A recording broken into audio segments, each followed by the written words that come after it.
de doctorado sobre convivencia generacional con empresas italianas y con empresas argentinas. Por ahí la ventaja que me permitió Italia es que tiene empresas más longevas que las argentinas, entonces pude ver realidades con más años básicamente en el mercado.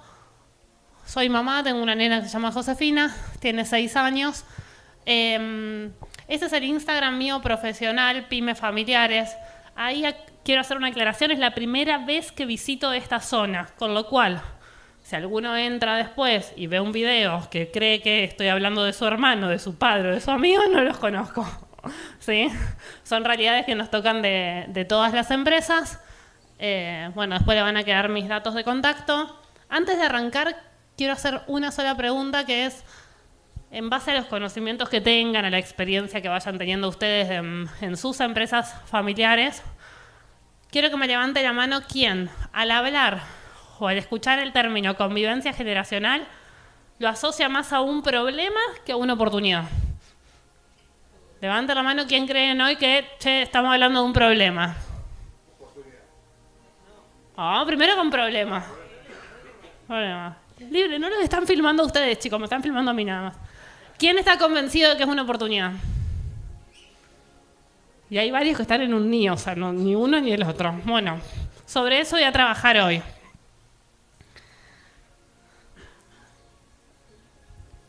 Como les dije, de la experiencia que tengo, puedo juntar la práctica y la teoría. En la práctica nací en el medio de 2 empresas familiares agropecuarias. Soy segunda y tercera generación. Esas empresas son agropecuarias y cuando hablamos de empresas agropecuarias, algo que aprendí es de ciclos. O sea, cuando estás en el campo vos entendés lo que es la esperanza con la cual uno arranca una siembra, el esfuerzo que se pone en todo el proceso de crecimiento de los cultivos y la recompensa que te puede llegar a dar la cosecha. ¿Qué nos pasa ahí? Pareciera que nos quedamos únicamente con esos ciclos y no vemos a veces que dentro de nuestras empresas familiares también hay ciclos. Y adentro de esos ciclos hay etapas que si uno las comprende, si entiende cada una de esas subetapas, lo puede capitalizar. Y si lo capitaliza, les aseguro que se puede aprovechar el mejor de todos los legados, ¿sí?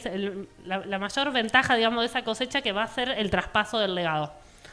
Hoy no vengo a darle recetas mágicas, o sea, no hay. El que quería escuchar la solución, si lo considera un problema, no la tengo. Sí, lo que quiero remarcarles durante estos minutos es darles una brújula, un par de puntos claves sobre convivencia generacional. Y para eso creo que lo más importante es arrancar por definirla, ¿sí? Voy a hablar de convivencia generacional como una etapa en la cual hay al menos 2 generaciones que comparten el proceso de la toma de las principales decisiones de una empresa, ¿sí? Eso para mí es convivencia generacional. Y si hay convivencia generacional en una empresa, lo primero que uno se tendría que preguntar es el para qué. ¿Para qué estamos juntos más de una generación adentro de una empresa? Ese para qué hay que tenerlo súper en claro, hay que trabajarlo a diario. ¿Qué quieren lograr? ¿Por qué estamos juntos acá? No sé, queremos ser los más grandes, queremos ser los más innovadores, queremos ser un referente de las próximas generaciones. Bueno, trabajarlo. Ese para qué es como el norte hacia dónde vamos y por qué convivimos adentro de una empresa. Ahora, ¿el para qué es necesario? Sí, el para qué es clave, pero no alcanza con eso solo. También es súper importante conversar entre generaciones de una empresa en cuáles van a ser tus valores innegociables. El valor innegociado es el alambrado que te marca el campo, el que frente a una decisión difícil te dice, bueno, ¿está dentro de lo que para nosotros son valores innegociables o no? Y trabajarlos y definirlos marca un poco la cancha. Yo lo he trabajado con alguno de mis hermanos, por ejemplo, en una de las sociedades que tenemos, y dijimos, bueno, un valor innegociable para nosotros es que no negociamos con gente que consideramos que es corrupta. No saben los negocios interesantes que te plantea la gente corrupta. Y bueno, es un valor de uno, es eso, es el alambrado que te marcó la cancha. Ahí no pasamos, ¿está? Pero lo trabajamos antes, te define, te hace por ahí ese norte, te delimita el norte ese que te fijaste con el para qué, ¿sí? Entonces, lo primero es eso, es entender, listo, ¿por qué vamos a convivir? Porque la convivencia no es fácil, es un desafío enorme que se recontra puede capitalizar, ¿sí? Pero lo primero que debería estar en claro es el para qué estamos juntos. Si no, entran un montón después de confusiones en el medio. Y la convivencia generacional se les puede dar en diferentes ambientes. ¿En qué sentido los ambientes? En que quizás alguno de ustedes tiene varias generaciones que no conviven en la diaria de la empresa, pero que sí son dueñas. Quizás hay una generación de abuelos y de padres, o de padres y de nietos, o hasta 3 generaciones, ¿sí? Pero que están únicamente en la propiedad. Hay otros que la tienen en la dirección de la empresa y tienen que tomar las principales decisiones sobre a dónde queremos ir entre más de una generación. Eso es todo un desafío hoy. Y hay gente que lo tiene en la diaria, en el trabajo diario. Hoy en una empresa, por diferentes cosas que se vienen dando, hay muchas empresas en las que conviven 3 o hasta 4 generaciones en una misma empresa. Entonces, antes de empezar a profundizar un poco el tema, me gustaría resaltarles 3 cosas. La primera de todas es 2 o más generaciones conviviendo adentro de una empresa simplemente, eso no es convivencia generacional. Hay que sí o sí compartir el proceso de tomar las principales decisiones de la empresa. Y ahí van a saltar un montón de empresas, generalmente con las que hablo, y me dicen, che, pero ya hace como 15 años que trabajo acá adentro. Y le digo, pero a ver, el simple paso del tiempo adentro de una empresa no te da ni capacidad de mando ni capacidad de liderazgo. Si hablamos de convivencia generacional, con las ventajas que después les voy a explicar y lo que se puede trabajar, sí o sí hay que compartir el proceso de toma de las decisiones, de las principales decisiones de esa empresa. ¿Sí? El segundo punto es, qué bueno que estemos viviendo en un momento en el cual estos temas se pongan sobre la mesa. Porque en las empresas familiares, en la gran mayoría de las empresas familiares, invertimos mucho más tiempo pensando en la sucesión patrimonial y no en la sucesión en el liderazgo. La convivencia generacional suele ser toda la etapa previa a la sucesión en el liderazgo. Y creo que cada uno de ustedes debe reconocer al menos una empresa en la cual planificaron tanto la sucesión patrimonial y se olvidaron de la del liderazgo, y con 1 o 2 años que pasaron perdieron gran parte del patrimonio porque después simplemente no supieron cómo dirigir eso. Y es un esfuerzo de toda una generación, ¿sí?, que se traspasa a otra. Entonces, que hoy se lo pueda poner sobre la mesa, para mí es súper importante. Y el tercer punto es, hay todo un contexto que nos lleva hoy a pensar que la convivencia generacional cada año es un tema más importante. ¿Por qué? Porque aumentó la expectativa de vida. Y no solamente aumentó la expectativa de vida, aumentó la expectativa de vida laboral. Antes, 20 años atrás, una persona de 60 años que me llamaba a mí, por ejemplo, o otra persona como asesor de empresas familiares, te estaba llamando pensando en su retiro. Hoy esa persona con 60, 65 años tranquilamente tiene 20 años más de vida laboral activa dentro de una empresa. ¿Ah? Y quizás convive con 2 o 3 generaciones más.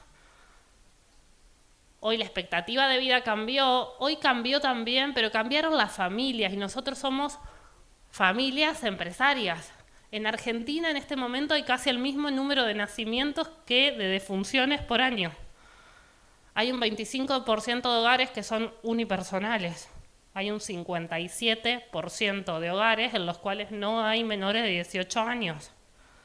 Las mujeres dejaron de ver a la maternidad como si fuese un mandato social. Los años en los cuales una mujer de clase media, media alta decide ser madre no para de incrementarse. Y uno debería frenar en algún momento esa pelota y decir, bueno, ¿y cómo va a impactar eso en mi empresa familiar? ¿Qué cambios puede haber y demás? Entonces, por un lado, qué bueno estar hablando del tema. Por otro lado, resaltarles, este es un tema del cual vamos a empezar a hablar cada vez más porque por contextos sociales y económicos cada vez se da con mayor frecuencia, Y en tercer lugar, no se olviden que simplemente estar en la misma empresa no es convivencia generacional, hay que compartir el proceso de toma de las principales decisiones.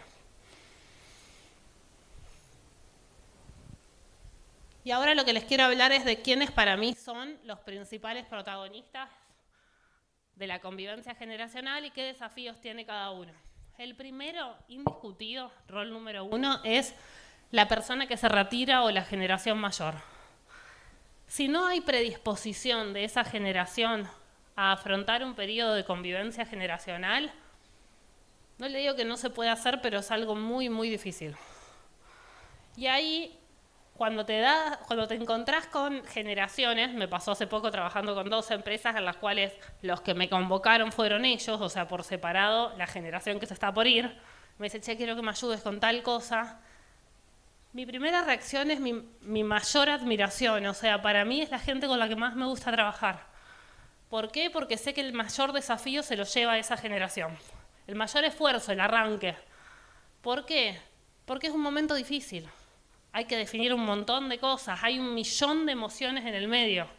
Y esa generación, generalmente, lo más cómodo es decir, después de mí el diluvio, arréglense, si total, yo no voy a estar. Entonces, el que se tome el esfuerzo de intentar hacerlo, en el intentar hacerlo se cometen 1.000 errores, pueden pasar 1.000 cosas en el medio, ¿no? Pero el que ya tiene la predisposición de decir, che, quiero intentar hacer este proceso de convivencia, que la empresa se vea beneficiada, lograr los mejores resultados pensando en mi familia y en la empresa, nada, lo admiro profundamente y me encanta trabajar con esa gente. Por otro lado, a esa generación, lo que uno le tiene que decir es, la responsabilidad que tenés a cargo es indelegable.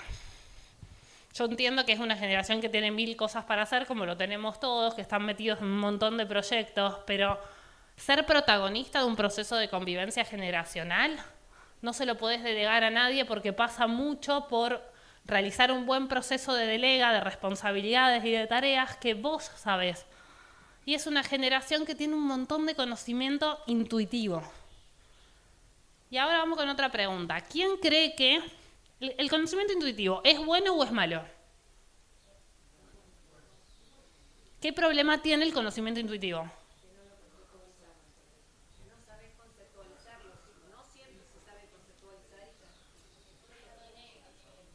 Es eso, el conocimiento intuitivo, si se va la persona, se pierde.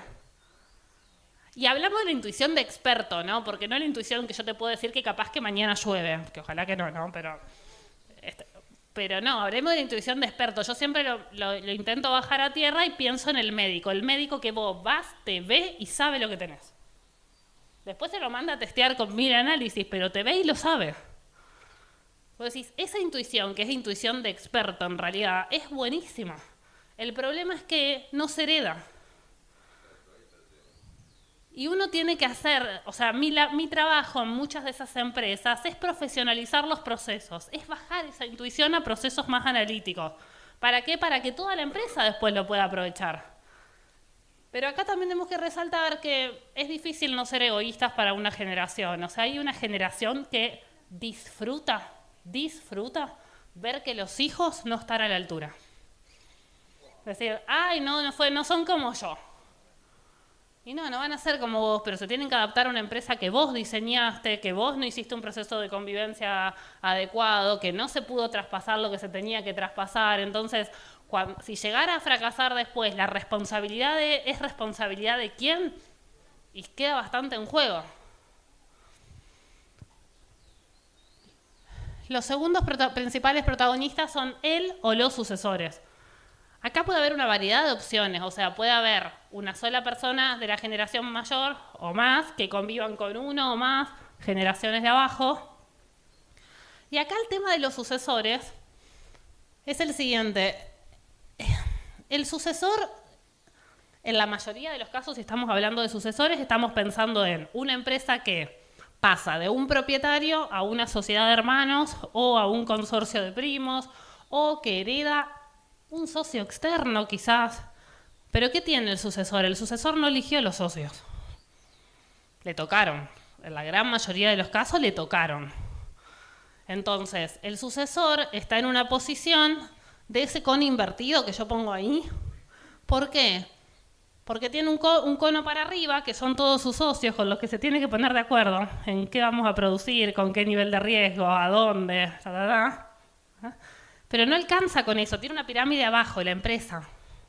Una empresa que él diseñó, que tiene la gente que él quiere para trabajar y todo, no. Una empresa que heredó, que se diseñó en la gran mayoría de los casos a medida y necesidad de la persona que se está yendo.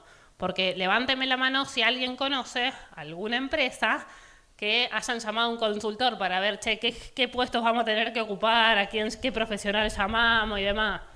Se contrató por vínculo de confianza al que íbamos necesitando. Si yo era buena en ganadería, llamé al contador y al agrimensor que conocía y nos fuimos más o menos armando a medida de quién, a medida del que dirigía la empresa. Y si ahora lo que vamos a hacer es un proceso de convivencia generacional que tiene como objetivo, ¿sí?, compartir el proceso de toma de las principales decisiones para que después la sucesión en el liderazgo sea siempre mucho más sencilla y no se pierdan un montón de cosas que están en el medio, bueno, ese sucesor quedó ahí en el medio. Y por esto, mi primer mensaje es: la responsabilidad y el desafío que tiene la generación que llega es mucho más grande del de la generación que se va. La responsabilidad y el desafío de la generación que llega es mucho más grande que el de la generación que se va, porque están en el medio de ese doble cono invertido. Tienen que rendir cuenta para arriba y organizar para abajo. Entonces, en un montón de empresas con las que trabajo, recibo un comentario parecido: ay, no, sí, porque mirá el afortunado de mi hermano, a dónde le toca estar, ahora dirige él y está ahí. Yo pondría en tela de juicio la palabra afortunado, digamos. Le tocó, está ahí, pero estar ahí hoy es todo un compromiso, o sea, y no llega cualquiera. Y hay que querer estar, porque para estar ahí tenés que reunir determinadas habilidades, conocimiento, poder dirigir equipos, tener empatía con la gente, y cada vez el mercado pide más cosas, ¿sí? Entonces, a la persona que se termina eligiendo para que dirija el negocio y esté en ese vértice, lo que el resto de la empresa, de la familia y todos deberían hacer es apoyarlo, porque es un desafío enorme. De esa persona es fundamental elegirla pensando en la empresa que tenemos, pero principalmente en la que queremos tener para adelante. No tenemos que buscar a una persona que sea igual a la persona que se va. Hay gente que busca duplicar al que se está yendo. Yo en mi caso particular, lo voy a contar más adelante, pero ¿sabes lo que tengo en claro? Es que si yo haría las cosas de la manera y todo, la cual la hizo mi papá y la hizo mi abuelo, creo que me fundo. No porque no nos hayan hecho bien, de hecho creo que lo hicieron bien, pero creo que el mercado y hoy la sociedad y todo exige otra cosa. Entonces, si entendemos esto, si entendemos que el desafío del sucesor es mucho más grande, el cierre de mi argumento se justifica con la curva esta de abajo. ¿Todos la reconocen? ¿Saben lo que es o no? Si no, le explico. Bueno, ¿qué nos pasó? Esa curva yo la traje y dice etapas de crecimiento de una pyme. ¿Por qué? Porque detesto con profundidad la frase de la primera generación la crea, la segunda la desarrolla y la tercera la hace... Bueno. ¿Por qué? Porque si nos vamos 20 años atrás, 30 años atrás, la expectativa de vida de un negocio era de 35, 40 años. La tenías que ver una sola vez. Una sola vez tenías que tener una buena idea de negocio y estabas salvado. 35, 40 años son los años que laburás o menos. Entonces, listo, tenías que tener una sola buena idea. Eso viene en caída libre. Hoy, actualmente, dependiendo del rubro en el que estás, puede ser de 2 años, de 5. Entonces, que no me hablen de la tercera generación o de la segunda que destruimos un coso. O sea, hoy los ciclos de vida de un negocio son mucho más cortos. Y hay una etapa que es ahí, o sea, está la creación. Está bien, eso es súper valorable, tuvieron una buena idea de negocio, no la tiene cualquiera, ¿sí? Yo siempre digo, son empresarios empíricos, muchísima de esa gente la hizo de abajo, ¿sí? La hizo de abajo, le hicieron crecer y todo, pero llegaron a una etapa de madurez, y en la etapa de madurez me gusta resaltarles algo, que quizás lo vean en las empresas de las cuales forman parte, que yo lo aprendí hace poco y dije, ay, es tan real. ¿Qué era? Un profesor me dijo, Lucila, cada vez que un negocio se multiplica por 3, todo lo que funcionaba hasta ese momento deja de funcionar. Y como que no lo entendí, le digo, vamos de vuelta. Cada vez que un negocio se multiplica por 3, generalmente todo lo que funcionaba hasta ese momento deja de funcionar. Digo, bajámelo un ejemplo. Me dice, vos tenés una empresa con 3 empleados, listo, creciste, lo desarrollaste y todo, tenés 9, lo multiplicaste por 3. ¿Está? Bueno, la forma en la cual te vinculabas con cada uno de tus empleados tiene que cambiar sí o sí. La forma en la cual se tomaban las principales decisiones, cómo se coordinaba el trabajo, quiénes, cambia. ¿Está? Llegás a una etapa de madurez de la empresa, ¿sí?, en la cual tenés 2 opciones, o te reorganizás y te profesionalizás o te vas para abajo.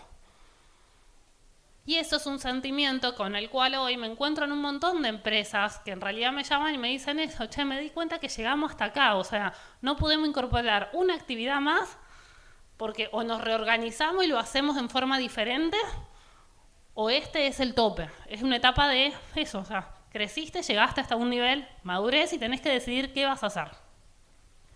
Ese ciclo de crecimiento de las pymes, bueno, dependiendo del rubro, el sector agropecuario es uno mucho más tranquilo en eso, pero por ejemplo en el sector tecnológico y a veces dura meses o máximo 2 años. Entonces no tiene nada que ver con que si es la segunda generación, la tercera o la que sea. La gran diferencia que tienen las empresas familiares versus las que no lo son es que fracasan por motivos diferentes.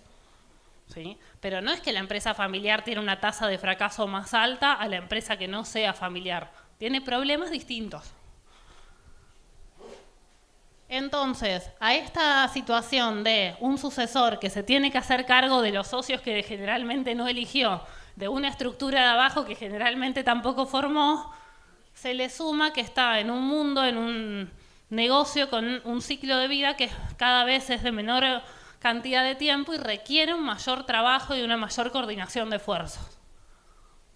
Volviendo a los actores, esos 2 serían los principales, la persona que se retira y él o los sucesores, pero hay otros que son claves. En primer lugar, el resto de los socios. Y acá un mensaje por si alguno de ustedes ocupa ese rol, o quizás espero ocuparlo en un par de años. En mi opinión personal, una sucesión hereditaria, digamos, a vos te puede convertir en heredero, pero no en socio. Ser o no socio de una empresa es una elección personal que uno tiene que hacer. ¿Por qué? Porque no es heredar un departamento, o sea, heredás una empresa que tiene un para qué, genera valor, unas determinadas obligaciones, una estructura, ¿está? Y en eso uno debería ponerse en el lugar de decir, bueno, ok, supongamos que yo quisiera salir a buscar un socio. ¿Qué cosas pediría? O sea, ¿cómo elegiría yo un socio? Y por lo menos a mí se me ocurren 4 cosas. Yo elijo un socio por capital, clave, me tocó, o sea, es el dueño de la mitad del campo, bueno, tiene capital. Pero por capital solo no elegís un socio, porque a lo sumo te vas y sacás un crédito en el banco, no sé, buscás otra fuente. El socio aparte tiene que tener confianza afectiva, la confianza de confío en que sos buena persona y no me vas a engañar, ¿sí? La confianza afectiva sola no alcanza. Se necesita confianza relacional, o sea, la confianza en que podés aportar al proyecto. Che, confío en que tenés la capacidad para tomar las decisiones importantes de este negocio. Y si vos vas a ser socio y hoy crees que no las tenés, bueno, quiero que sepas que tus otros socios van a estar esperando que aportes. O sea, si no estás dispuesto a incorporarlos a esos conocimientos, que podría ser una opción, vas a tener que saber delegar eso en alguien, porque es parte de ser socio. Y el cuarto punto clave, tenemos que querer ir para el mismo lado. Porque si yo quiero asumir más riesgo que vos, si yo quiero estar en un negocio y vos en otro, ¿y para qué vamos a ser socios? Entonces, Si sos o vas a ser socio, lo primero es analizar esas 4 cosas. ¿Querés serlo y podés asumir la responsabilidad de ser socio? Y si todo eso es un sí, tenés que ser un aliado del sucesor. Si ser sucesor es remarla constantemente, bueno, ayudá a que remen dulce de leche. No te pongas en contra, apoyalo, ayudá a generar consenso. Otro actor clave son los empleados. ¿Por qué los empleados? Porque los empleados generalmente los eligieron y tenían vínculo con la persona que se va. ¿Está? Entonces, y ahora tienen que actuar con alguien nuevo y también tienen ese temor de, che, ¿va a andar, no va a andar, qué me va a exigir, cómo? Es otro de los protagonistas claves que deberían apoyar todo este proceso. Y por último, y para nada menor, la familia. Lo vamos a hablar más adelante, pero la familia quiere y teme la convivencia generacional al mismo tiempo.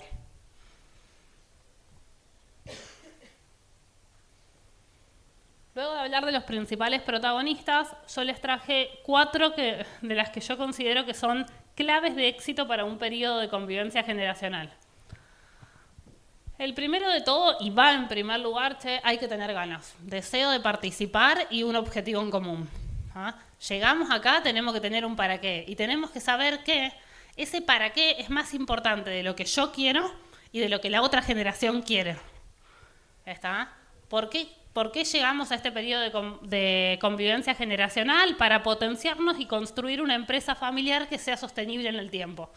Entonces, el para qué de la empresa es más importante de mi para qué personal y del de la otra generación. Y en eso tenemos que tener en claro que conviven 2 generaciones que son súper distintas. La generación que se va, ¿qué tiene? Tiene temple, trayectoria, tiene experiencia. La generación que viene tiene una energía, quiere hacer, innovar, maneja tecnología, maneja inteligencia artificial, es todo, dale para adelante. Y en eso hay que saber mediar temple y energía. ¿Está? ¿Qué le pasa a la generación más joven? Generalmente hace y por ahí después pensamos. O hacemos más de lo que pensamos, entonces asume mucho más riesgo. La generación que se está yendo tiene otra trayectoria, otra experiencia, son más cautos en tomar determinadas decisiones. Entonces, si esa energía se complementa con un temple, siempre que el temple no sea un freno permanente, puede funcionar. Hay que aprender a convivir entre esas dos. Y en el aprender a convivir, el problema es que también tenemos que aprender a conversar. Somos generaciones que generalmente no conversamos, o sea que nos cuesta mucho realmente dialogar entre esas generaciones. Por eso el punto número 2. El punto número 2 dice, hay que aprender a conversar entre generaciones distintas. Ese fue el principal motivo por el cual mi segundo tema dentro del doctorado fue negociación. Estando en una charla con un profesor, él dijo algo así como, si uno conversa el 80-90% del tiempo que está despierto, más o menos, y de esas conversaciones que tiene no obtiene lo que quiere, evidentemente hay algo que está haciendo mal. Porque si yo el 80-90% del tiempo que estoy despierto le estaría pegando a la pelota, no te digo que sería Messi, pero cerca, quizá. Entonces nos intentó explicar que había un método que se podía aprender, que el problema de por qué se hace tan difícil conversar entre generaciones distintas, te puedo tirar 1.000.000 de motivos, pero generalmente los englobo en 3. La primera, llegamos a un momento en el cual tenemos expectativas de vida distintas. La generación mayor, ¿qué quiere? Tranquilidad y control. Ya laburé, ya está. La generación que viene quiere todo lo contrario. Dale para adelante, vamos a innovar, vamos a probar esto, meter este proceso, implementar esta tecnología. Y le dice, vamos, metete en esto, vamos a sistematizar esto y todo, sistematizar un programa que yo después no voy a poder controlar, o sea, no. Choca y es difícil compatibilizar eso. ¿Sí? Fuera de eso, además, venimos con un proceso es un proceso en el cual hay muchas emociones en el medio. Porque somos familia y mezclamos familia con empresa y creemos que si a un hijo le damos un mayor rol en un lado, la familia lo van a ver mal, pero en ese momento en realidad estamos en la empresa y se mezclan un montón de cosas y todo el mundo opina. Entonces, manejo de emociones también es difícil como para saber conversar. Y en tercer lugar, y no menor, venimos de un proceso en el cual llegamos ahí con educaciones totalmente distintas. La generación mayor generalmente es una generación que la hizo de abajo, que quizá con suerte terminó la escuela secundaria, que fue más en base a aprender en el mismo campo, en base a experiencia y demás, pero que creyó en la educación. Y que creyendo en la importancia de la educación, mandó a sus hijos a estudiar. Y mandó a sus hijos a estudiar no pensando en que el día de mañana trabajen para terceros. Esa generación tenía ganas de que los hijos se incorporen a la empresa. Pero tener ganas no significa saber cómo hacerlo. Cuando el hijo se recibe y aparece y le dice, no, porque vos tenés que sistematizar esto y cambiar esto y todo, y como que se sienten incómodos ahí y no saben el cómo hacerlo. Y ahí es donde uno tiene que aprender a conversar. Se los voy a bajar un ejemplo concreto, pero para que todos vean dónde está la dificultad. Todo el mundo lo conoce a Colapinto, ¿no es cierto? Sí. Bueno, supongamos que el papá de Colapinto era taxista. Supongamos que evolucionó y puso una empresa de taxis, una pyme de taxis. Y a través de la pyme esa de taxi le pagó a Colapinto un curso de Fórmula 1. Y un día que Colapinto termina el curso de Fórmula 1 y viene a hablar con su padre, Colapinto le dice al padre, papá, el problema es que vos no sabés manejar. ¿Tiene razón Colapinto? Capaz que sí. Pero si el padre de Colapinto no hubiese sabido manejar, Colapinto no hubiese hecho el curso de Fórmula 1. Entonces, hay formas de decir las cosas, hay contextos, hay un proceso atrás en el cual yo entiendo lo que le quiso decir Colapinto y también entiendo lo que hizo el padre, pero hay que saber cómo se ponen sobre la mesa cada uno de esos temas. ¿Sí? Hoy nos enfrentamos a empresas familiares en las cuales hay 2 o 3 o hasta 4 generaciones conviviendo al mismo tiempo. La primera, mucho más, con una experiencia más empírica, más hecha sobre el campo, con años de trayectoria y todo. Quizás las 2 últimas, ambas son universitarias. Pero la última viene con un manejo de tecnología y de inteligencia artificial que asusta. Bueno, ¿cómo compatibilizar eso? No solamente es aprender a comunicarnos, es aprender a conceder. Y en el conceder es saber, sí, ok, yo cedo un poco y vos cedés en pos de algo en común, por eso vuelvo a la importancia de trabajar en cada una de esas empresas el para qué. ¿Para qué estamos acá y hacia dónde queremos ir y por qué estamos haciendo esto que es un esfuerzo en sí? ¿Sí? En tercer lugar está establecer una fecha de inicio y de cierre con un proceso de delega gradual de responsabilidades. A ver, vamos a convivir a partir de hoy. A partir de hoy, todas las principales decisiones de la empresa se comparten. Les enseñamos un proceso, cómo hacer reuniones, cómo presentar, poner la información sobre la mesa, cómo decidir. Hasta, la idea es 3, 4 años, depende. Yo siempre digo, es una etapa, no es un momento, es una etapa. 3, 4 años para lograr hacer la sucesión en el liderazgo, en el cual hay que hacer un proceso de delega gradual de responsabilidades. Y ahí aparece siempre el que te dice, ay no señorita, si yo ya lo delegué, yo ya le delegué todo. Implementado por un tomá y hacete cargo de un quilombo atrás de otro. Eso no es delegar. El proceso de delega de responsabilidades se planifica. Y en el planificarlo, uno lo tiene que organizar en etapas, que se las podría resumir fácilmente en 4. El primero es, yo hago, vos mirás. El segundo sería, yo hago y vos hacés conmigo. El tercero es, vos hacés, yo miro. Y el cuarto, vos hacés. Si en esas etapas están bien diferenciadas, uno se asegura que el otro quiere hacer, puede hacer y sabe hacer. ¿Sí? Ahora, tampoco hay que delegarlo todo. Uno tiene que planificar realmente qué de lo que yo sé hacer genera un valor diferencial, qué es lo que conviene delegar. ¿Está? ¿Por qué? Porque te vas a dar cuenta, haces un listadito de todas las actividades que tenés a cargo y quizás te das cuenta que hay varias que hasta conoces otra persona que las hace mejor que vos. Pero hay otras en las cuales vos aportás un montón de valor y que otros no las saben y bueno, ahí es donde conviene delegar. Una vez que identifiques una responsabilidad que te convenga delegar y que vos quieres decir, che, esto yo lo quiero traspasar porque en parte lo hago intuitivo, lo quiero dejar de hacer y demás, hay que escribir la responsabilidad, hay que ponerle un objetivo a esa responsabilidad. Se tiene que poder medir porque todo lo que no se puede medir no se puede mejorar. ¿Está? Pero si vos vas y le decís qué es lo que tiene que hacer, cómo lo tiene que hacer, cuándo lo tiene que hacer y lo controlás todos los días, no delegás, oficiás a alguien. Entonces, vamos a un ejemplo para que se los pueda bajar. Supongamos que alguien está a cargo de todas las actividades de cobranzas. Y vos decís, bueno, te delego el área de cobranzas. Encárgate. Está bueno en el proceso de aprender a delegar, ir delegando por áreas, ¿no? Eso de yo ya le di todo, hacete cargo. ¿Ah? No, vos lo ponés a prueba con una baldosa, una determinada responsabilidad.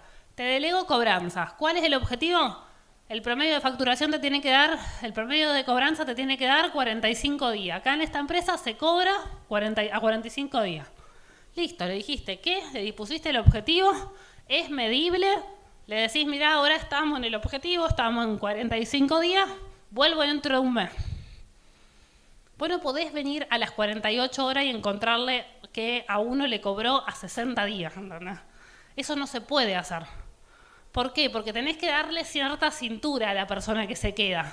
Tiene todo el derecho de cobrarle a uno a 60 días y a otro capaz que a 10 y le pusiste el promedio que te tenía que dar los 45 días. La generación que viene quiere autonomía, quiere sentirse parte, quiere sentir que aporta a un proceso. Si vos le decís absolutamente todo, no solamente lo oficiás, pareciera que está dentro de una cárcel. ¿Sí? Entonces hay que favorecer y aprender en ese proceso de delega. La generación que se va, yo les digo, muchos son gerendetes. ¿Alguien sabe qué significa la palabra gerendete? ¿Se le ocurre de dónde viene? A veces gerente, a veces cadete. A veces se encargan de decidir a quién le vamos a vender la soja y en qué condiciones, y a veces a dónde hay que comprar la última resma A4 que se acabó de la impresora. ¿Está? Entonces, bueno, hay que ver, che, ¿qué es de eso realmente lo que yo me quiero encargar? ¿Cómo profesionalizamos un poco en el medio? El proceso de delega gradual de responsabilidades, quizás también te vas dando cuenta de cosas que no te tienen sentido ni siquiera que se hagan.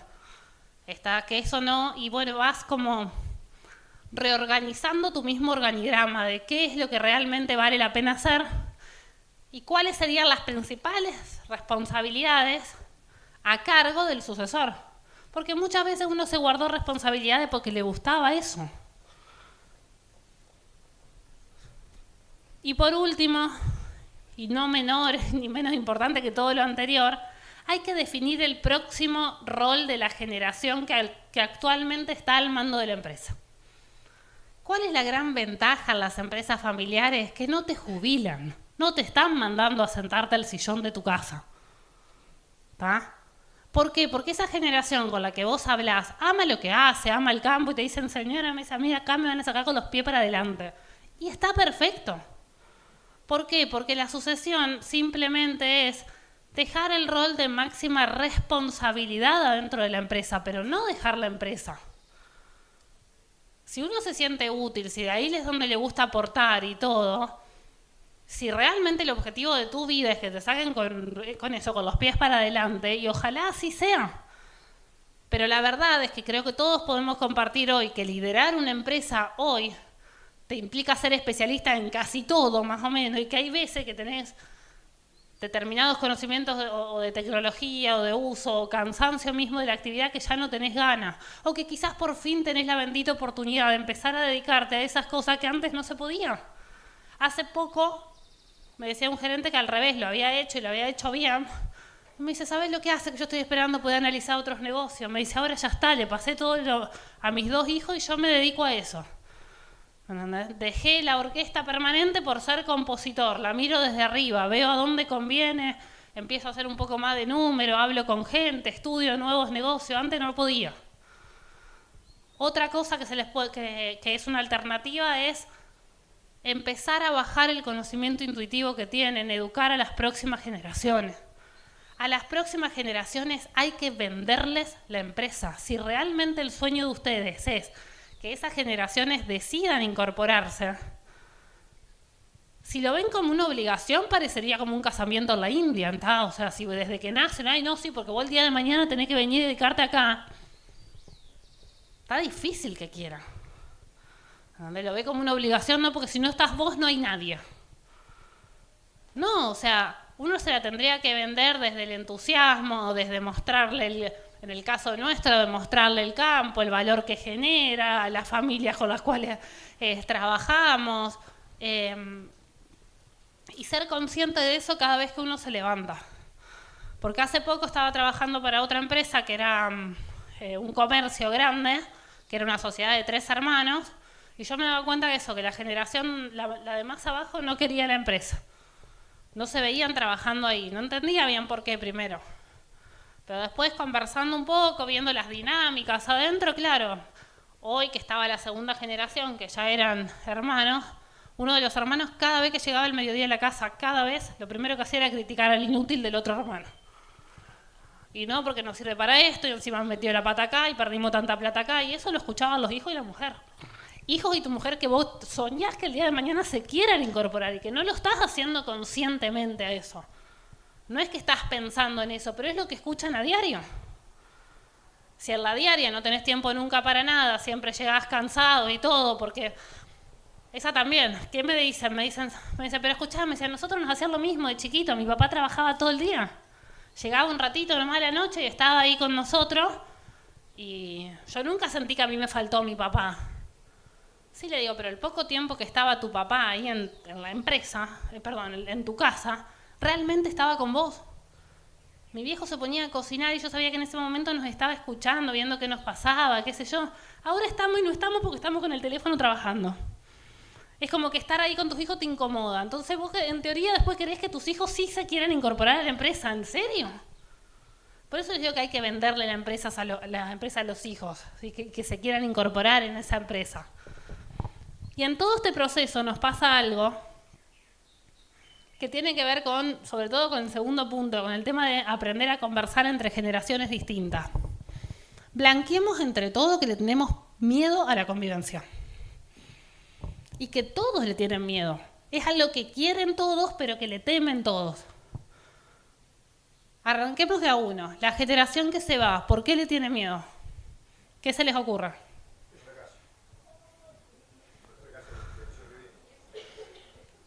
Puede ser. ¿Algo más?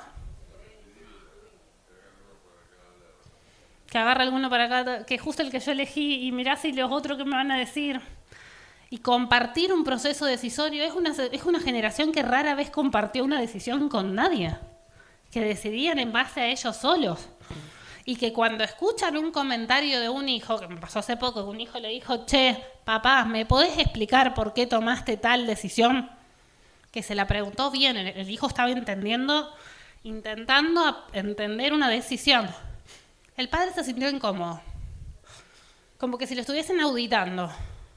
Y capaz que no le venía la respuesta bien a la cabeza o no sabía qué contestar y en eso, porque es mío y yo con lo mío hago lo que quiero. ¿Alguien escuchó esa frase alguna vez? Y uno está intentando aprender, pero nos cuesta mucho eso y tenemos miedo. ¿Y tiene miedo a qué? Tiene miedo también a lo que estoy diciendo en el último punto. Ay, chicos, se me fue la presentación. Ni idea dónde quedó. No, ahí está. Vuelvo. A ver, no, acá. Ahí, bueno. En esto de definir el próximo rol de la generación, aunque se va, si esa generación no empieza a pensar realmente qué quiere hacer de ahora en adelante, no va a soltar el volante del tractor. Porque piensa, ¿y ahora qué hago? ¿Entendés? Piensa que se va a sentir inútil y en realidad tiene un abanico de posibilidades para elegir. Mucha gente de esa generación, en realidad, entre comillas, la obligaron a dirigir la empresa. Uno era feliz arriba de la manga o del tractor y todo, y le tocó dirigir. Entonces uno al revés me dijo, por fin voy a volver al tractor. Yo ahora vuelvo, que dirijan ellos, yo vuelvo a manejar el tractor porque a mí toda la vida me gustó el tractor. Y en eso también pasa la honestidad de los sucesores. Hay que hablar. A mí en una empresa, una de las primeras que me contrataron en Italia, yo pensé que tenía la sucesión más fácil de la vida, porque nos contratan, en ese momento trabajaba con el director del doctorado en una empresa que era de muebles, que tenía 2 hijos, de las cuales una nunca se había dedicado a la empresa y la otra lideraba administración de la empresa. Y el padre quería hacer la sucesión y nos llama y nos dice, che, ayúdanos para que mi hija pueda liderar la empresa. Yo dije, bueno, dentro de todas las situaciones habidas y por haber está bastante fácil. Cuando voy a hablar con la hija me dice, no quiero. Yo la quedé mirando, ¿cómo? Le digo, ¿lo hablaste con tu papá? No, me dice, yo estoy casada, tengo 2 hijos. Yo, me dice, el nivel de presión, el estrés que hace mi papá, el ir y venir con decisiones importantes, yo eso para mí no lo quiero. A mí me gusta la empresa, pero me gusta hacerme cargo de la administración.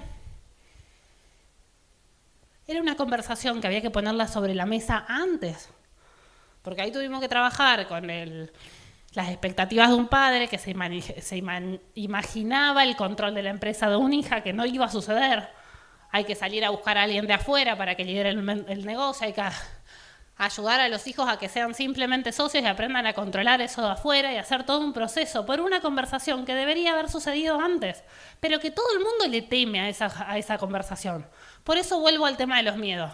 La generación que se va tiene miedo a no saber qué hacer después, a no sentirse útil, a que fracase la generación siguiente, a no saber compartir un proceso de decisiones porque nunca lo hizo. Generalmente decidió todo solo. Ahora, los sucesores, ¿a qué le tienen miedo?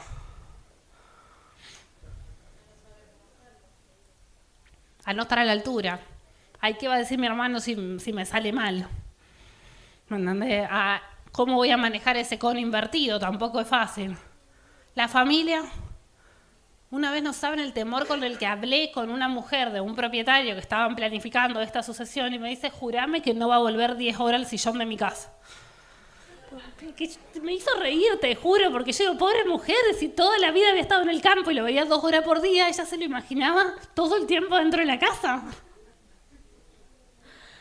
Entonces todos quieren, pero todos le temen del otro lado, ¿sí? Los empleados lo mismo, quizás los eligió una generación, ahora tienen que trabajar con otras reglas, con otros procesos, con otra tecnología. ¿Tá? Entonces, ¿qué hacemos con los miedos? 3 cosas. El primero de todo, definir los miedos es tan importante como aprender a definir los objetivos de uno. El miedo hay que reconocerlo y ponerlo sobre la mesa. Tengo miedo a tal cosa. Lo segundo, está científicamente comprobado que cuando uno los afronta, el miedo no era tan grave como uno se lo había imaginado. Científicamente comprobado, uno se hace la película mucho más grande de lo que la realidad termina siendo. Y en tercer lugar, el miedo es algo que te frena a vos. Generalmente lo que uno tiene que hacer es lo que más miedo en este momento le tiene. Entonces hay que definirlo y hay que superarlo a eso porque nos frenamos nosotros mismos en base a esos miedos.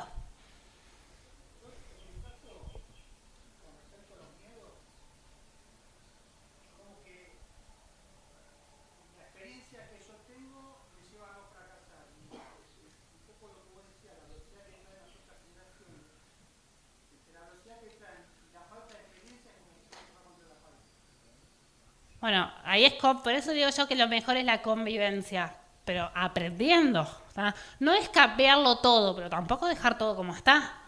Hay veces que me dicen, ¿y por dónde arrancás? Me dice, porque mis hijos quieren cambiarlo todo y yo no quiero cambiar nada porque hasta ahora funcionamos bien como estamos. Hagamos una prueba en un área, en algo específico, una actividad, veamos si funciona. Si funciona y se sostiene, agrandemos a otra. Vamos a prueba y error sobre cosas, pero si lo frenás en todo, y lo más natural es que se quiera ir a trabajar a otro lado. Entonces ir compatibilizando esas cosas.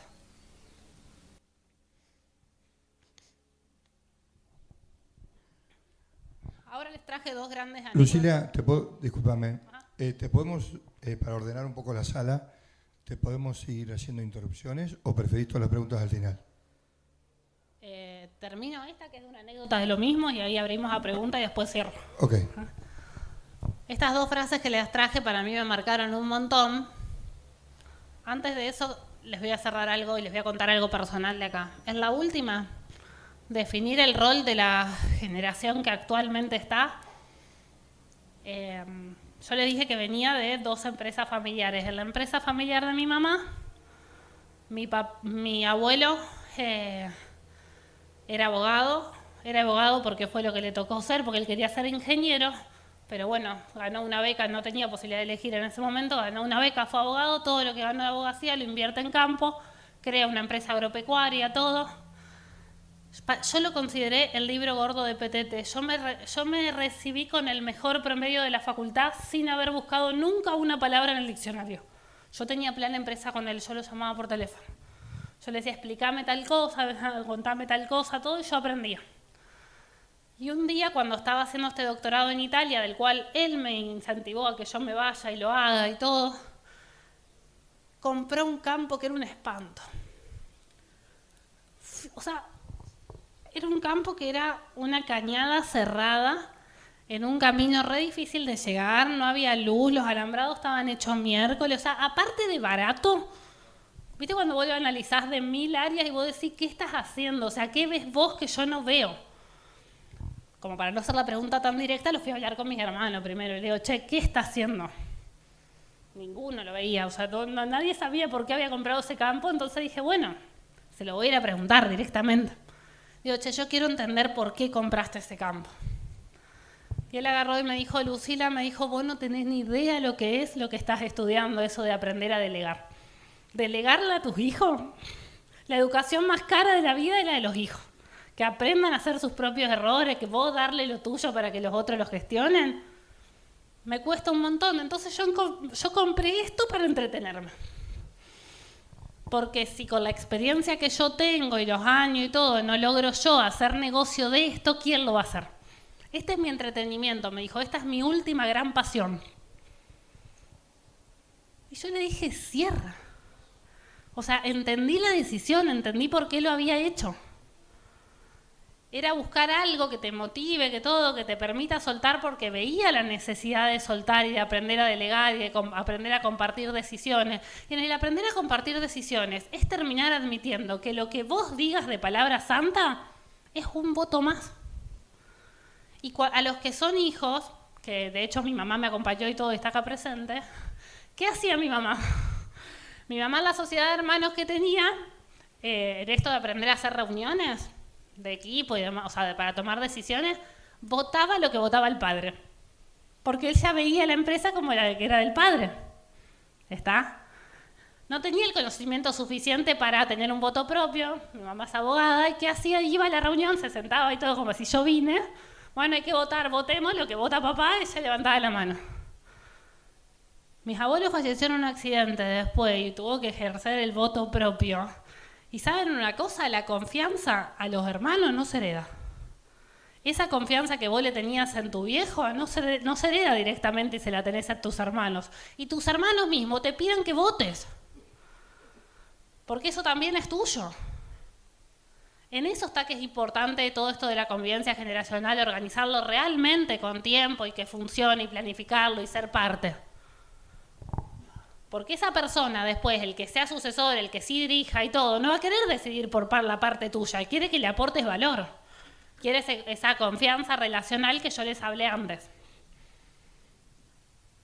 Ahora sí les cuento estas 2 anécdotas. Cuando estuve en Italia les dije, hice una tesis de convivencia generacional. Pude ver empresas que ya estaban en segunda, tercera generación más o menos y conocí una puntualmente en un pueblo chiquito de Italia que era una empresa de muebles que ya la segunda generación lideraba el negocio y la tercera estaba trabajando. Y fue una empresa que a mí me sorprendió por algo. La vi y hizo todo bien. Todo lo que yo venía estudiando en la teoría, esa empresa lo había hecho. Y nunca habían leído un libro de empresas familiares, jamás habían hecho un curso, ninguna de las generaciones, no nada. Entonces, conversando con la generación mayor, yo en ese momento quería entender por qué lo había hecho todo bien, o sea, qué había ahí que podía llevarme para las otras empresas. Y se lo busqué preguntar al titular, digamos, de la empresa. Y le digo, che, yo creo que vos hiciste acá todo bien. ¿En base a qué? O sea, ¿en base a qué te guiaste? Y él me contestó con la siguiente frase. Me dijo, siempre supe que es muy difícil salir de las espaldas de un gigante. Me lo dijo en italiano, estábamos en Italia claramente, y yo como que no lo entendí. Y él se ve que en mi cara vio que yo no lo había entendido. Y me dice, señorita, que vamos a hacer la prueba acá. Me dice, ¿ustedes conocen a Henry Ford? Yo le dije que sí. ¿Quién de acá conoce a Henry Ford? Levante la mano. ¿O sabe quién fue Henry Ford? Manténgala levantada un segundo. Y después me dice, ¿y vos sabés quién fue el sucesor de Henry Ford? Más o menos así. Yo sabía quién fue Henry Ford y no sabía quién fue el sucesor. Y me dijo, bueno, probemos con otro. Walt Disney. Me dice, ¿quién sabe quién fue Walt Disney? Sí, le digo yo. ¿Y quién fue el sucesor de Walt Disney? ¿Eh? Y en eso me mira y me dice, bueno, pero capaz que porque vos tenés pocos años. Vamos con alguien más actual, me dice. ¿Sabés quién fue Steve Jobs? Sí, le digo. ¿Y quién fue el sucesor de Steve Jobs? Y él agarra y me dice, es muy difícil salir de las espaldas de un gigante. Y ahí como que lo empecé a entender y me dijo, y ojo, que yo no creo que soy ni Walt Disney, ni Henry Ford, ni ninguno de esos. Pero a veces nacimos en pequeñas localidades y nos hicimos gigantes, porque dimos trabajo a familia, porque somos referentes, porque en este nicho chiquito donde estamos logramos ser gigantes. Y yo sabía que para eso, para mi hijo, iba a ser re difícil venir atrás mío. Y hice todo lo que estaba a mi alcance para facilitársela. Yo dije, entendió todo. Por otro lado, leyendo el libro este de Steve Jobs tiene esta frase que dice, en el mundo de los negocios, hoy, las cosas importantes no son hechas por una sola persona, no existe más. Tenemos que formar equipos, ojalá equipos en esto, donde convivan generaciones, porque se puede capitalizar eso. Y para cerrar esta parte, y no ser aguafiestas, les quiero hablar del costo del proceso de convivencia generacional. Porque todo proceso tiene un costo. Y se los quiero bajar en la siguiente anécdota que lo aprendí de una empresa. Supongamos que vos tenés una empresa que vale 10 millones de dólares al mercado y que tiene una rentabilidad del 3%. Si esa empresa hace un verdadero periodo de convivencia generacional, un proceso y todo, lo más probable es que suceda algo raro, que es que en los años que dure ese proceso, la rentabilidad disminuya, porque el proceso tiene un costo, porque hay que readaptar estructuras, formar mesa de toma de decisiones, definir roles, un montón de cosas que están asociadas a un costo. Pero lo raro es que el valor de la empresa aumenta. Esa empresa, a los 3 años, en vez de 10 millones, quizás vale 11 o 12, cuando la rentabilidad es del 1,5 o del 2. ¿Por qué se da eso? Porque al mercado le quitaste la principal duda que tiene, que es que eso funciona si esta persona se va. ¿Cuántas empresas se imaginan ustedes que se les vienen a la cabeza que uno dice, che, ¿qué van a hacer esto el día que falte fulano? La profesionalizaste, le hiciste mejor, le demostraste que eso que creaste es independiente, que funciona, que obviamente que reorganizar todo eso tiene un costo asociado, ¿sí? Pero tu empresa termina valiendo más. Ahí si quieren habilitamos las preguntas y después le hago el cierre. Perdón. Estoy medio ansioso. Dale. Lucila, me anoté algo. Vos cuando hablabas de los 4 pasos importantes, hablaba de la fecha de inicio y de cierres en un proceso de delegación gradual de responsabilidades. ¿Qué pasa si la generación sucesora viene con una experiencia, con una alta experiencia, adquirida en empresas de un target superior a la que tiene que hacerse cargo, ¿es una fortaleza o es una debilidad? ¿Acorta el periodo de esa transición? ¿Facilita las cosas o no facilita las cosas? Venir con experiencia sí te lo puede acortar, no te lo suprime nunca, porque hay esto de lo intuitivo de tu lugar de trabajo, de las personas, de los procesos de ese lugar y demás, que hay que aprenderlo igual. Y ahí juega algo que es súper importante y valioso, que es la expectativa personal. ¿Qué querés vos como persona? Porque la verdad es que quizás en mi pyme yo no te puedo ofrecer la posibilidad de carrera y de sueldo y de todo que te va a ofrecer la multinacional. Si estás sobrecalificado para acá, no lo sé. Pero realmente, ¿qué querés?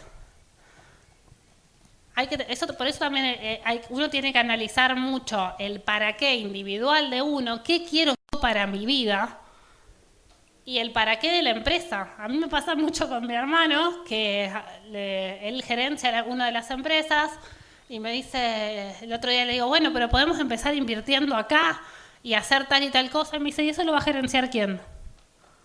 Y yo lo miraba como diciendo, vos. Y me dice, escuchame, yo todos los jueves me voy a pescar. Es innegociable, es de esos, ¿no? O sea, yo hasta acá llegué, me dice, yo tengo mis tiempos, el rancho está armado así, si querés buscamos otra persona. No me estaba diciendo que no. Pero al menos le digo, yo no sé si puedo estar de acuerdo o no con él, le digo, pero tiene sus para qué súper claros, de hasta dónde quiere uno. Y también puede ser, está bueno manifestarlo uno y decirle, che, ¿estoy para este rol o no estoy? Puede ser el no estoy porque no tenés ganas, puede ser porque sentís que estás sobrecalificado y que preferís estar en otro lado. A ver, tenemos la gran libertad de decidir. Es un montón en este país. ¿Cuánta gente lo tiene? Pero bueno, esa libertad es decir, che, pongámoslo sobre la mesa, seamos sinceros, no juguemos con la expectativa de alguien que está esperando que yo lidere un negocio que yo ya sé que no quiero liderar. O al revés, que sí quiero. Y en eso, el gran error que cometemos en las empresas familiares es suponer. Yo supongo que porque mi hermano me dijo hace 10 años que no le interesa la empresa, hoy no le interesa. Me lo dijo hace 10 años. Yo supongo que porque mi papá toda la vida me pagó 2 mangos en el laburo y yo laburé 14 horas acá adentro, el día de mañana me va a dejar más a mí. ¿Te lo dijo? No. Le digo, que yo sepa, no conozco empresas en el mercado que paguen con propiedad, se paga con sueldo. Pero bueno, son conversaciones que nos cuesta poner sobre la mesa y que te lleva a errores por suposición.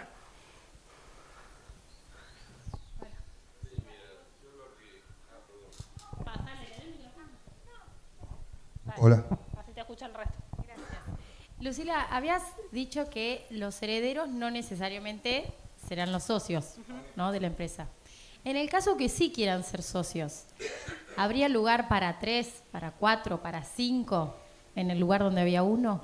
Lugar siempre hay, pero vos tenés que saber cuánto le podés exigir a esa empresa. ¿Está?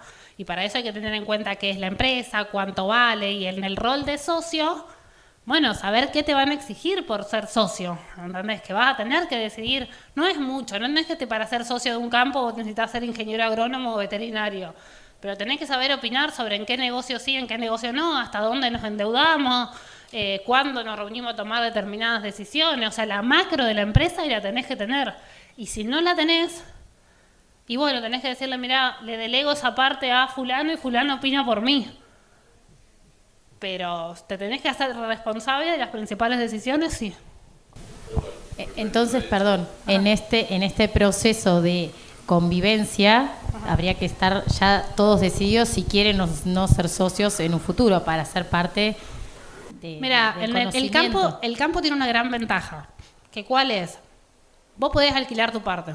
Y ese alquiler tiene un valor de mercado. Si vos no querés ser socia por el motivo que sea, puedo ir a Rente y decirle, che, manéjenlo y yo vivo del alquiler de mi parte, qué sé yo. Eso en una empresa láctea no se podría, no le puedo decir que alquilarme un silo de la láctea, no, o sea, no es tan fácil de cosa. En el otro no está mal querer adelantar. A ver, en una empresa con la que trabajé hace poco, esa conversación no se había dado todavía. Me dice, che, yo no sé si mi papá me va a dejar a mí o no, entonces ¿cómo le voy a ir a decir yo que quiero o no quiero si no sé qué quiero hacer? Y es de él. ¿Está? Y le digo, vos podés hablar por vos, por tu postura y por lo que vos tenés ganas. ¿Por qué? Porque quizás, no sé, no sé cómo se manejan acá en esta zona, pero donde vivimos nosotros, la gente que tiene campo propio suele armar lo que es la empresa productiva y la inmobiliaria. La inmobiliaria son las tierras, los campos, la productiva es la que tiene la hacienda, la maquinaria, y la que produce. Si vos le dijiste a tu familia, che, la verdad que el campo no me interesa, yo soy médica, me dedico a otra cosa, a lo que sea, y capaz que te dejan más de la inmobiliaria y de la productiva se la dejan al que realmente le gusta producir. Y lo organizás distinto, pero no es ser ni siquiera egoísta tener esa conversación. Hay que saber plantearla. ¿Para qué? Porque capaz que podemos ganar, o sea, no es que si vos ganás el otro pierde. Se puede crear una situación, que es lo que intento ayudar a la gran mayoría de las empresas, en las cuales todos se sientan contentos después con lo que les toca. Bueno, sí, referido a eso que estabas hablando recién a veces de la sucesión en las empresas, ocurre que uno puede decir, como muy bien decías vos, uno puede ser parte del capital, retirar su renta y los otros trabajan el total de la empresa, 2 o 3 o 1, no interesa.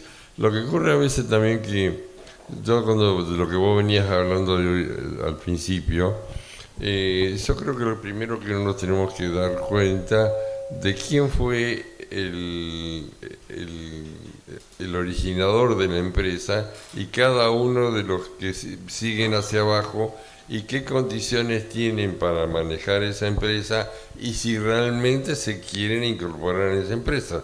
Porque por ahí venía una de la pregunta de Alfredo, que él decía, alguien que viene de una empresa más grande, que tiene un montón de cosas, ¿se puede venir a incorporar a una empresa más chica? Puede, porque dice, bueno, yo esta la puedo, de acuerdo a lo que yo sé de la otra, la puedo potenciar. Inclusive... Te interrumpo con algo ahí. Dale. Hasta hace 3 meses yo trabajaba en relación de dependencia para Mercado Libre. Trabajé 4 años ahí, es la mejor empresa de todas para trabajar. Te lo dicen todas las encuestas. Lo que aprendés, los jefes que tenía, idea brillante, todo de cosas, y hubo un momento en el cual cambié de expectativa de vida. Porque tenés que estar a ese nivel 24/7. O sea, el nivel de exigencia, de para adelante, de las cosas que hay que hacer y demás. Entonces, por eso también es súper importante esto de analizar, che, ¿qué quiero yo para mi vida? ¿Entendés? Y después ver, ¿se adapta con lo de la empresa o no? Para sí o para no, decirlo. Y decirlo en una mesa y ponerlo sobre la mesa para que los de al lado y los de arriba y los de abajo lo sepan, porque también es un garrón. Me ha pasado mucho con uno de mis hermanos que me decía, por Dios, vení, metete más. Metete, ayudame, metete con esto y cosas. Y hubo años en que yo le decía, che, no, mirá, estoy acá, me paga más, estoy contenta y todo. Y ahora le digo que sí, pero ¿qué es lo peor de todo? Tenerlo ahí engañado, esperando. Aclarar la postura de cada uno es reglas claras. Podés estar más a favor o menos, nos pasa constantemente, pero al menos eso, al menos reglas claras. Sí, perdón, yo a donde también quería ir, que hay que tomar la capacidad genética de cada uno de los individuos, de las que le tocó de la recomposición de los genes de los padres y el de los anteriores, porque a lo mejor el primer iniciador de la empresa fue un genio, a pesar que fue hasta 5º grado, pero ocurre y ha ocurrido y acá lo conocemos, y después vienen herederos que desgraciadamente son muy buenas personas, excelente, pero no tienen condiciones para saber manejarse a veces patrimonio. Entonces lo reciben con esta y la pierden con esta otra. Entonces, hay veces en esas cosas hay que darse cuenta quién tiene las condiciones, quién tiene condiciones para hacer y manejar cosas, porque es una lástima perder lo que ahí es re importante diferenciar y hablarlos entre ustedes en esto de que la confianza se divide en 2. Confianza relacional y confianza afectiva. Che, con uno de mis hermanos yo le puedo decir, escúchame, yo recontra confío en vos, yo sé que cagarme no me vas a cagar, pero sé que dirigir el negocio vos no podés. Y para dirigirlo necesito a alguien con capacidad de dirigirlo. Y no quiere decir que no te quiera y que no confíe en vos como persona y cosas, pero son cosas distintas, van por caminos distintos. Si no tenés que buscar eso, una persona de afuera que tenga la capacidad de dirigirlo. Exacto, el otro día justamente charlaba con alguien de este tema que estás diciendo, y hay personas que han tenido la capacidad de darse cuenta que no son capaces de manejar un bien que, bueno, en un momento lo recibieron y lo brindaron a otras personas para que se lo manejaran. Llámese de un campo, llámese de la actividad que sea. Bien. ¿Alguien más que me quiera preguntar? Ajá. Ajá. El miedo hay que definirlo como se definen los objetivos. El miedo lo tenés que definir. Primero de todo, es tan importante definirse objetivos como definir miedos. Yo le tengo miedo a tal cosa. Lo segundo es que generalmente el miedo es mucho más grave en tu mente que en la realidad. Cuando vos lo llevas a cabo no era tan grave, ¿sí? Y el tercero es que si a vos te frena un miedo, generalmente lo que más le tenés miedo es lo que vos más tenés que hacer. Y eso también está probado, ¿sí? Pero que tenés miedo a que te salga mal, a fracasar, te estás frenando vos solo. Hay que reconocerlo y hay que afrontarlo.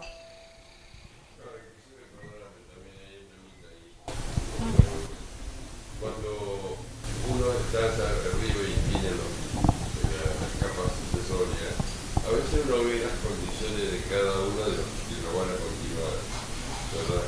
Uno sabe que tiene más condiciones, otros más o menos parecidos, y hay otros que son un poco más tímidos. Entonces a veces, inclusive no voy a estar más débil. Entonces buscan la forma que esas personas, esos herederos que son más débiles, puedan continuar su vida dentro de aquel patrimonio que recibieron. Sí. O sea, es un poco, es ir viendo y conviviendo y viendo, y sí, también con respecto al tema de la empresa, como lo avanzó, el tema del proyecto de la empresa. Analizar el para qué, y el para qué que tuvieron hasta ahora puede ser muy distinto del para qué de ahora en adelante porque surgen cosas nuevas. Ahí traje esto para cerrarlo porque para mí es lo más importante de todo. Yo les hablaba de que el gran desafío de la convivencia generacional es lograr traspasar un legado. ¿Por qué? Porque hubo una generación que puso el lomo, que vino hasta acá y todo, que trabajó la empresa, que con errores o no la hizo crecer, y lo que uno no quiere es que la generación que viene sea simplemente todo un conflicto por no haber hecho un buen traspaso, ¿sí? Ahora, el legado de una empresa se divide en dos grandes temas. Hay un legado empresarial. ¿Qué es el legado empresarial? El campo, los animales, la máquina, lo que vos te levantás a laburar todo el día, lo podés cuantificar, lo medís a fin de año y sabés, este es mi legado, ¿sí? Ahora, hay otro legado que es mucho más silencioso, pero mucho más importante, que es el legado familiar. Esto que yo le digo, véndanle las empresas a sus hijos, el legado familiar es cuáles son los valores que nos representan acá, cuál es la forma en la cual resolvemos nuestros conflictos, qué compromiso tenemos con nuestro personal, cómo nos organizamos, qué es lo que no te puede pasar. O sea, la convivencia generacional que yo explico no es para que ustedes el día de mañana logren hacer crecer el legado empresarial, porque eso mal que mal lo saben hacer. Es para lograr hacer crecer el legado empresarial manteniendo fortalecido el legado familiar. ¿Por qué? Porque si no te podés ver vos el día de mañana con que tenés un montón de hectáreas y un campo lleno de animales, pero nadie sentado en una mesa de un domingo. Generalmente el éxito de una empresa familiar está en sí, no perdamos lo de las hectáreas, pero ¿cuánta gente se sienta con ganas en la mesa el domingo? Eso es lo que te termina dando el verdadero éxito del proceso. Y voy a cerrar esta disertación contándoles algo que para mí es la gran experiencia personal que tuve, que yo les dije que tenía campos en el norte de la provincia de Santa Fe. Yo en el año 99 tenía 10, 11 años, más o menos, y fue un año re difícil porque llovió muchísimo. Nosotros tenemos campos cerca de Reconquista, bien en el norte, es campos mixtos, muchos son campos de cañada. Uno de los campos se llama Laguna Verde, por algo lo habrán puesto así. Ese año llovió y me acuerdo que somos 3 hermanos. Habían abierto una heladería nueva en el pueblo. Queríamos ir, y mi papá nos hizo prometer, dice, bueno, recen todas las noches, y si no llueve en un mes entero, lo llevo una semana seguida todos los días a la heladería. Imagínate, todos los días lo primero que vos pedías era eso, o sea, que no llueva. Teníamos un calendario con mis hermanos, íbamos marcando los días. Llovió el día 28. Mi mamá vino y le dijo a mi papá, por favor, llévalo a la heladería. 3, 4 días, pero llévalo, porque veníamos rezando y todo eso todos los días, porque el campo se nos inundó. Se nos inundó entero, no tenía ni cerca las infraestructuras que tienen acá, es camino de tierra, y mi papá manejaba el campo nuestro propio y el de sus hermanas. Sus hermanas tenían sus profesiones, y nos inundamos tanto que hubo que sacar toda la hacienda. Toda la hacienda es que no es que la sacó mi papá, la sacaron los peones, la familia de los peones. Metimos bote para sacar la hacienda, llenamos 18 jaulas de hacienda y se las entregamos a Friar. Y Friar se presentó a un concurso al mes siguiente con las 18 jaulas de hacienda. Y en ese momento, eso fue en agosto del 99, en julio del 2000 mi papá falleció en un accidente de auto. Yo le dije, él gerenciaba su empresa y la de sus hermanas. Yo, sinceramente, no me acuerdo cuánto valía el kilo de carne en ese momento. No tengo ni idea, no sé cuánto fue lo que perdimos en total. Lo que yo me acuerdo es cómo se unió la familia de mi mamá y de mi papá para sacar la empresa adelante. Mi mamá, que hoy me acompañó hasta acá y en ese momento tenía 36 años y quedó viuda con 3 chicos y 18 jaulas de hacienda dentro de Friar, sabía que en el campo se sembraba y que había animales. Listo, ese era el conocimiento de campo que ella tenía. Nunca dejamos de pagar un solo sueldo. A los empleados se los mantuvo. El campo se tuvo que repoblar entero porque sacamos toda la hacienda porque el campo estaba inundado. ¿Y qué me acuerdo yo de ese momento? ¿Cómo nos fortalecimos como familia empresaria? ¿Cómo entre todos la sacamos adelante? Entonces en eso hay que trabajar, y la convivencia generacional es una oportunidad de capitalizar cosas, pero hay que trabajarlo con tiempo, ¿sí? Y ojalá todos hoy salgan convencidos de que si uno lo afronta como un proceso, lo puede capitalizar, trae resultados positivos y nunca hay que olvidarse ni del legado empresarial ni del familiar. Es la única manera. Gracias. Muchas gracias, Lucila. ¿Hay alguna pregunta más?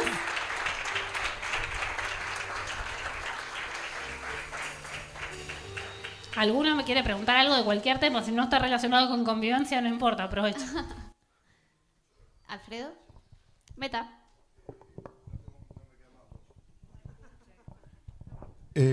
Lucila, yo vuelvo un poco sobre la pregunta que hice hoy.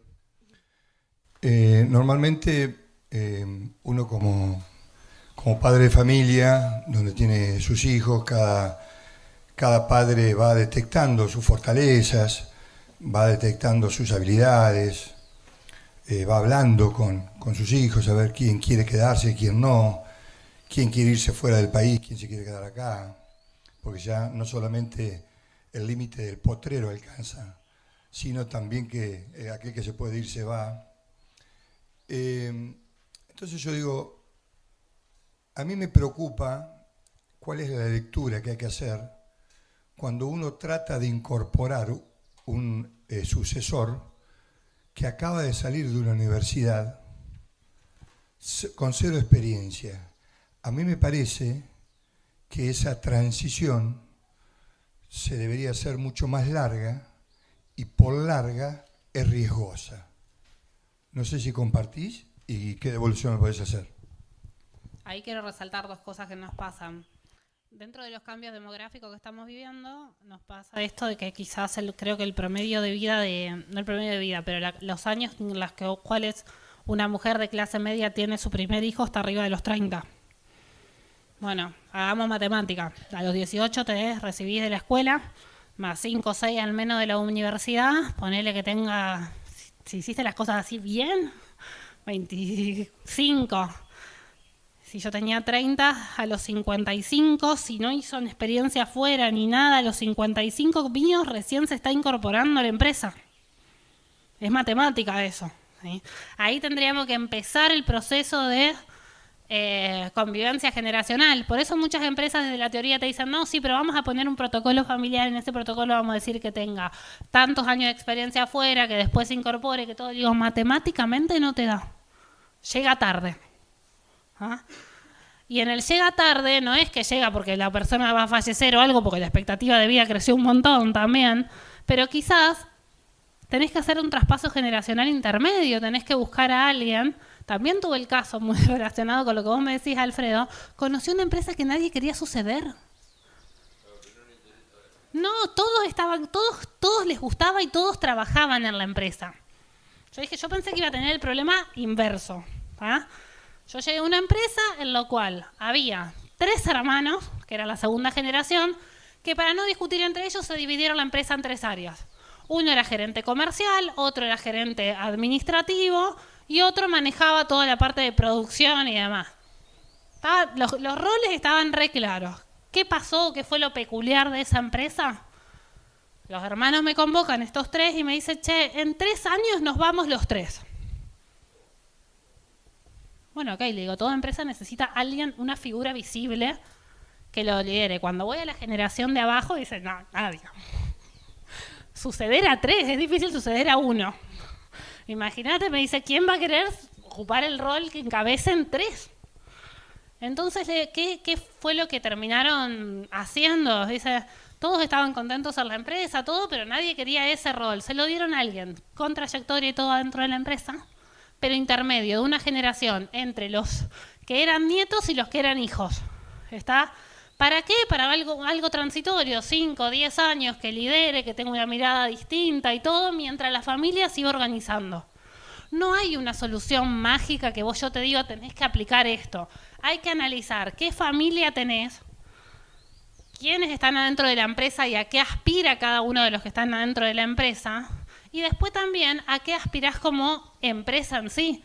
Porque también te pasan los casos en que te llega el nuevo profesional. Yo generalmente, cuando la empresa está más o menos ordenada, una respuesta a lo tuyo es un breve periodo que tenga un contexto general de cómo funciona toda la empresa y después darle un área específica generalmente nueva. Porque no puede venir a sacar a alguien de un rol. Si los puestos ya están, no se entra a la empresa por ser familiar, pero siempre hay cosas nuevas que se puedan hacer. ¿Está? Entonces, bueno, mira, no tenemos redes sociales, encárgate de marketing. No tenemos, no sé, finanzas, no empezamos a hacer agronegocio, listo, anda acá. Si te interesa, si lo sabe hacer y todo, porque ahí el gran error que no tenemos que cometer es no darle una responsabilidad demasiado grande, porque cuando fracasa ahí, ¿qué haces? Tenés que darle algo que lo pueda manejar, que sienta que es un desafío, pero que tenga vocación, que sienta que es un desafío, pero que lo vea alcanzable y manejable. Si no, es como que vas a estar vendiendo mal adelante de toda tu empresa a tu hijo o a la próxima generación. Por eso hay que planificarlo mucho. Última pregunta. Chicos, ¿alguna pregunta? ¿Algo que andan dando vuelta? Última pregunta, por lo menos de mi parte. Lucila, ¿qué pasa con la transferencia, con la sucesión generacional, cuando la escala de la empresa es chica? ¿A nivel patrimonial o a nivel de gestión, digamos? Patrimonial. Eso es primero que todo, me perjudico sola con el comentario, pero me perjudico sola con lo que voy a decir es, no es una obligación heredar. Yo no tengo que heredar sí o sí. Mi mamá, si quiere irse al Caribe 5 años seguidos y no dejarnos nada, y está en todo su derecho. Punto número 1. Punto número 2. Ojalá que no, mami. No. A ver, la empresa se puede dividir entre 10 socios y que a cada uno le queden un cuarto de hectárea o que nos queden más. O sea, no hay un límite en eso. ¿El límite dónde están? Después lo que se puede exigir a cambio de eso. Y va a haber problemas de los dos lados. ¿Qué es problema de los dos lados? Recibir demasiado poco es, ay, es poco, yo no podría vivir de esto, prefiero, no sé, venderlo todo, hacerlo, dárselo a otro. Listo. Ese es uno. Del otro lado, en el caso nuestro, por ejemplo, que yo he hablado con mis hermanos para no hablar de otro tema, ¿qué pasa si nosotros somos 3 hermanos? Somos propietarios de tierra. Cuando sos propietario de tierra, vos sabés que tenés una empresa inmobiliaria en realidad, que el 80% del valor de lo que tenés es tierra. Eso pasa en todo el promedio de Argentina, es eso, al menos el 80% lo representa el valor de la tierra. ¿Qué pasa si yo voy mañana y le digo, me enamoré de un español, me quiero ir, dame la parte? Pero lo puedo hacer. Es legal, lo puedo hacer. ¿Qué va a hacer? O sea, ¿cómo hace? No tiene, o sea, tenés que salir o a malvender campo porque no podés sacar todo. Si sacás todo lo que producís, ¿con qué producís? O sea, ¿con qué mantenés la empresa? ¿Está? Ahí al revés, es por mucho. En el por mucho podemos establecer reglas, al menos para eso después están los protocolos familiares. Nosotros tenemos establecido, che, ¿te podés ir? Sí, te podés ir. El que se quiere ir tiene que avisar al menos con 2 años de anticipación y se tiene que conformar con recibir tierra. Encárgate vos de hacer lo que quieras después. Eso es una regla entre socios que uno la puede poner. Pero imagínate que yo me vaya hoy y le diga, dame mi parte. A incorporar al español y decirle, vení.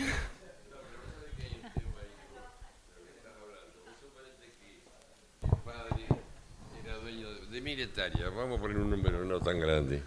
Y tiene, 4 hijos. Entonces, al tener esa cantidad de hectáreas con toda la producción y qué sé yo cuánto, tenían un nivel de vida aceptable, bueno.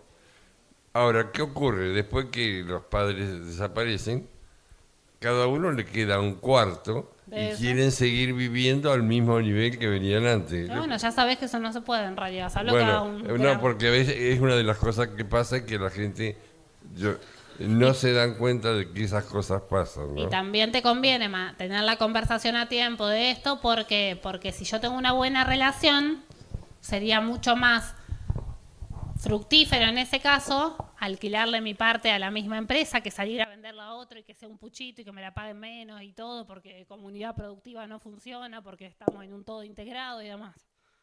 ¿Está? Entonces, para bien o para mal, conviene tener las conversaciones a tiempo, ponerlo sobre la mesa. Si uno lo puede, muchas empresas, en lo poco o mucho que tienen, si un hijo le dice, che, no me interesa a mí el campo, y bueno, a ese le dejan los vehículos, la casa de la familia, todo, y la empresa se lo dejan a otro, tampoco está mal.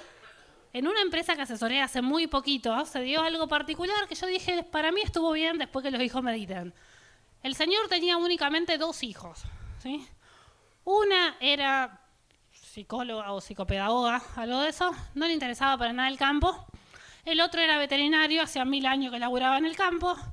La que es psicopedagoga tenía un solo hijo, el otro tenía 4. En ese contexto, el que me contrata a mí, que es el de arriba, si hubiese dividido 50 y 50 la empresa, porque te dicen que tenés que dejarle lo mismo a tus hijos, qué sé yo, él proyectaba y dice, che, pero ¿lo hago o no lo hago? Porque le dejo el control de la empresa al que no la trabaja. Porque del lado que la trabajaban se iba a dividir entre 4, ese 50% se iba a dividir entre 4, y del lado que no la trabajaban había uno solo que encima estaban en otro. Y le digo, vos con la tuya haces lo que vos quieras. O sea, uno, sí, tenés que heredar algo, sí, tenés que heredar, o sea, como hijo tenés un porcentaje y todo, pero hoy cada vez ahí está el 30 o 35% del bien con el cual podés hacer lo que quieras. Del resto, el 50% para tu mujer y el resto se divide entre tus hijos, o sea, no está, así como no está más el mandato a las mujeres de ser madres, jóvenes, sí o sí y todo, y tampoco está el mandato de heredar sí o sí la mitad del coso, o sea, hacé lo que creas más conveniente para tu empresa y para tu familia y está todo bien.